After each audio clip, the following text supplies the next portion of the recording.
Welcome to the InfoSec Insider podcast, brought to you by URM, the UK's leading information and cybersecurity specialists. Hi, my name's Annie and I'm here today with George Ryan, who's one of our consultants here at URM. Welcome to another episode of InfoSec Insider. So today, George and I are going to be looking at how the use of AI can be controlled and managed within organisations. So to start us off, George, we obviously hear about AI all the time, but can you just sort of give us a quick rundown of what it is, basically? Yeah, sure. So what I'll probably do is I'll just give a long one, which is as per the EU AI Act, and then we'll give essentially what this means to you in a human readable format, because there's a lot of words coming at you, so stay with me.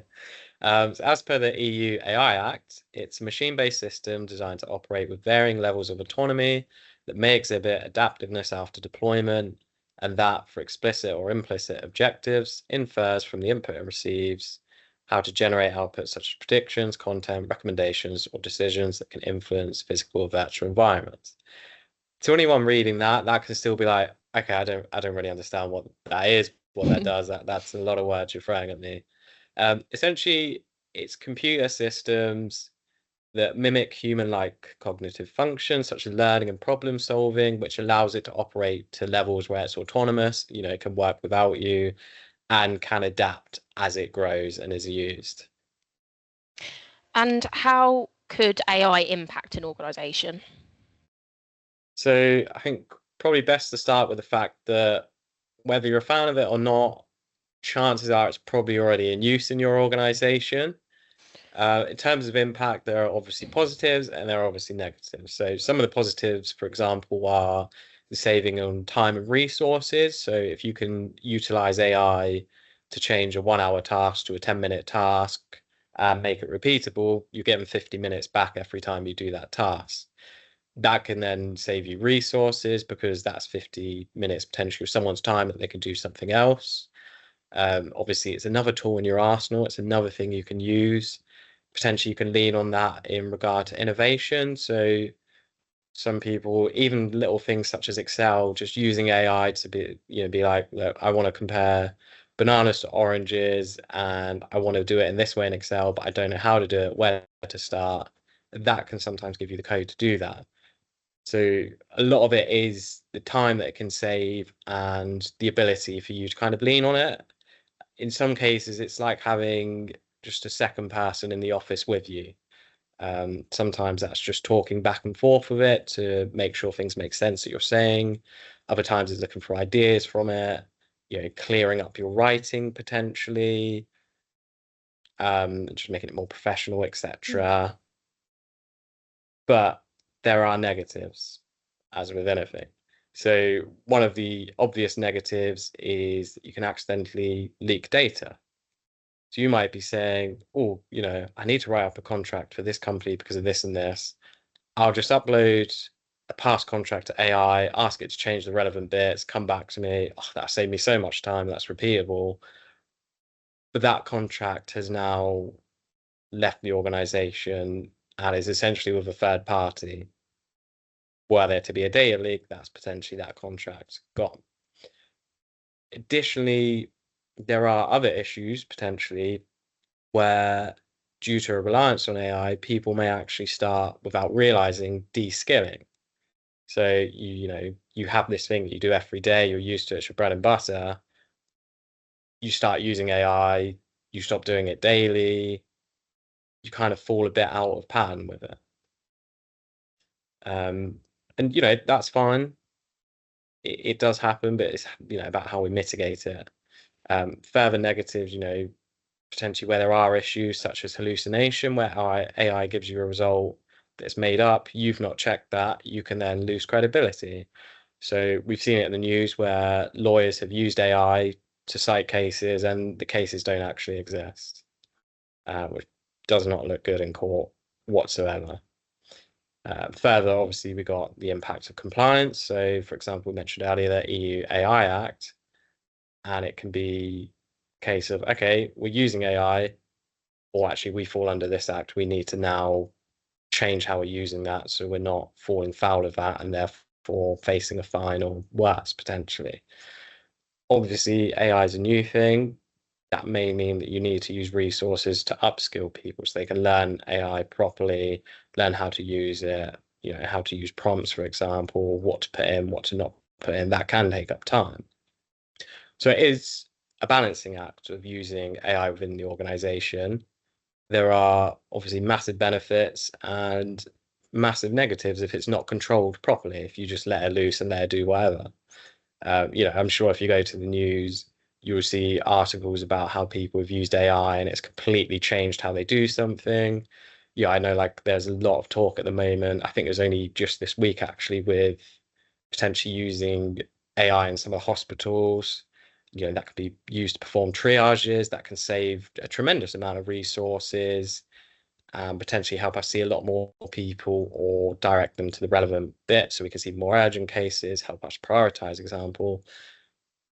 But if you look in the news, there will also be negatives of AI where we may see that, again, someone's accidentally leaked code, which we've seen before, to AI and that's gone out, or again, the hallucination and stuff like that. So it is a real balancing act, but that's why we look to control and mitigate the negatives, right? Amazing, thank you, George. So you've got all these benefits and you've got all these all of these drawbacks. So I think you started to sort of imply that you're coming on to this next, but how could an organization look to control the use of AI? Yeah, so I say one of the biggest parts really to start with is to understand how it is being used in your organization. Because there is such a thing as there's a term shadow IT, which now we can use more exclusively just for AI, where we call it shadow AI, which is the AI in your organization, which you're not aware of. You're not actually aware it's being used. You don't know your employees are using, say, ChatGPT or Copilot to do a certain action. You have no oversight. If you don't have oversight of it, how can you control it? Because you don't know what to control, right? So one of the first things I would recommend is just performing some interviews in the company, just finding out what AI tools people are using, what are they using it for, what the kind of tasks are, and just in general how the organization is leaning on it, utilizing it, etc.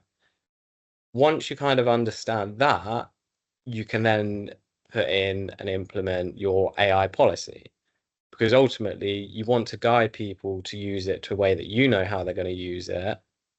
And you do need something to fall back on because if someone uses AI and it's completely against what you've intended AI to be used for in the organization, if you don't have a policy or anything saying against it, it's quite hard to argue that they shouldn't have done it because there's no guidance, right? So with that, I'm just going to go over kind of some of the key bits of your policy that's important for you to cover. So firstly, you kind of want to look at the scope of your policy.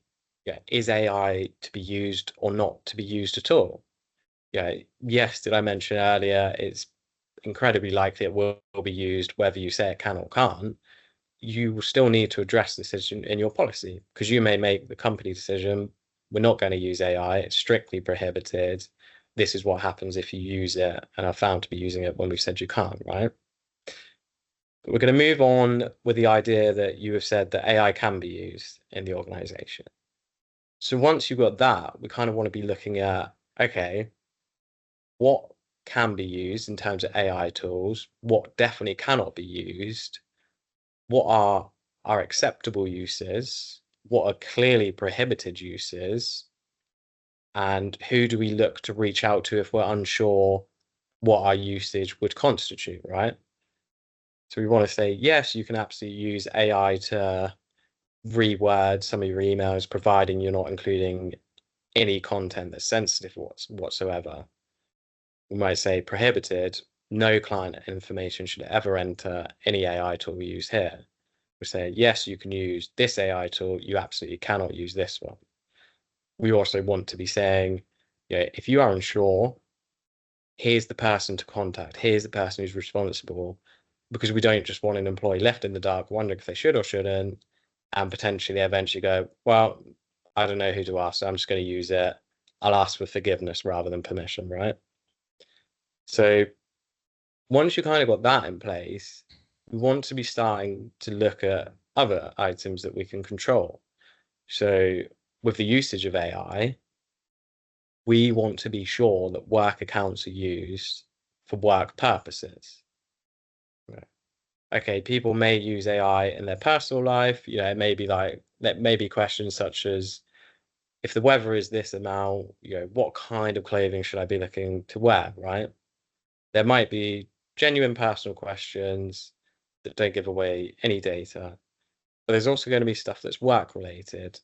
And if that's under work account, you've got oversight of that. If it's the personal, you can't control the personal AI account, right?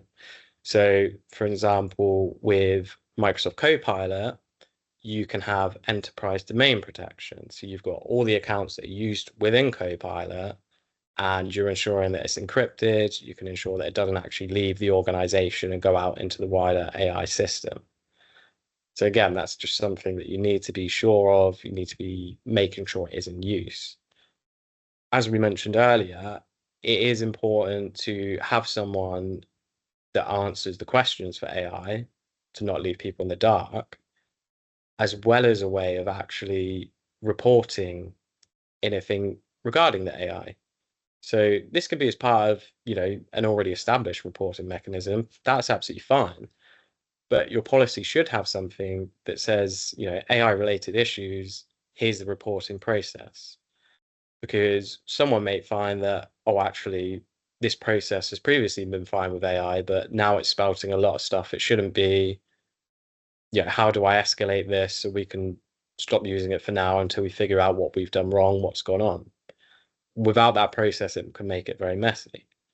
Also, we want to outline in the policy what happens if the policy is not complied to, right? I mean, no one likes writing the bit, a breach of the policy constitutes this and this, but that does need to be in there to make it clear. So if we just take that as our kind of bare bones policy, we can then start to look a bit further than that in terms of our control. So one of the first things is, okay, we've got a policy in place. That's great. Is this actually being met? Are people following the policy? And that might be that you perform internal audits to make sure that it is going to plan. Have we actually reported anything regarding AI? Have we followed this? Have we found anyone to be using tools they shouldn't be, using personal accounts they shouldn't be, etc.? We also should be looking at providing training and awareness on AI, because it's easy to say, yeah, you can use this, this, and this for this use and this use. And our policy might have a bit, about, well, actually, anything you use, the AI outputs, you need to verify that before that goes further, because we don't want it to hallucinate. Now, you can have it defined in the policy what hallucination is, and it's just where AI makes it up, etc. But there's also benefiting training your employees so they're aware that, hallucination is a thing. Here's an example of how it happens. Here's why we do what we do. Here's where it can go wrong. Here's how you can make your prompts a little bit better. Here's how you can actually use AI effectively. And just really giving a grounding in that. The same we do with our cybersecurity. We say in our policies, you shouldn't do this, you shouldn't do that, you shouldn't do that, you should have a strong password. But there's also benefit in the training aspect of it to help them understand why. Because once you understand why, it's a lot easier to follow. Otherwise, some people can be blindly following and not really aware. And, that's where you can start to see non-compliances kind of creep in. So another action I would suggest is, potentially following an AI related framework. So ISO, for example, you have ISO 42001, which is the AI standard. And that's going to give, a bit more towards your organizational control of AI. That's going to go a bit beyond your policy. You're going to have items such as your risk assessment, risk management within AI, identifying the risks that it brings. You're going to have your impact assessment. So actually the usage of AI within your organization, what impact that is having, societal, personal, and it's just going to allow you to extend beyond your policy. But wrapping it up, one thing I say is the policy is one of the first things you kind of want to get in place once you have the understanding of how AI is used in the organization.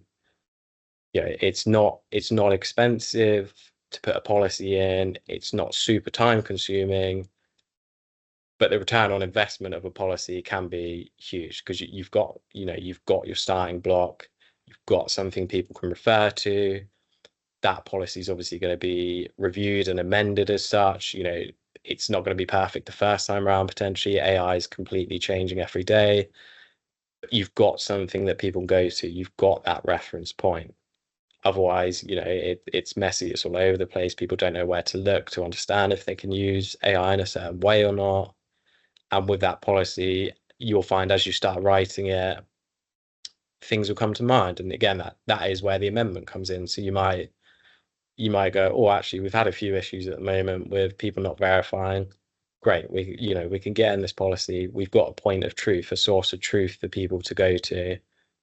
Whereas, say you were just to email that can quickly be forgotten about. It can be hard to find the email. You might delete it by accident, but your policy stays there for everyone to access.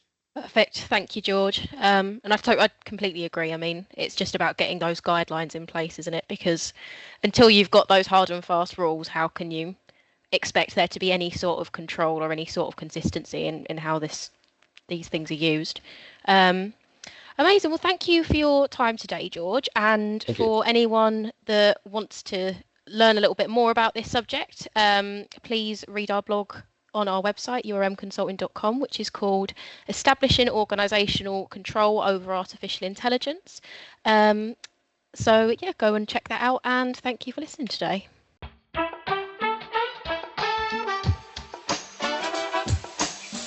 If you've enjoyed this podcast, we would really appreciate it if you could spare a moment to leave a rating or review at ratethispodcast.com/InfoSec Insider. To listen to more episodes, you can find us on Spotify, Apple Podcasts, YouTube, and Podbean. Thank you for listening to URM's InfoSec Insider podcast. For more information, visit our website at urmconsulting.com.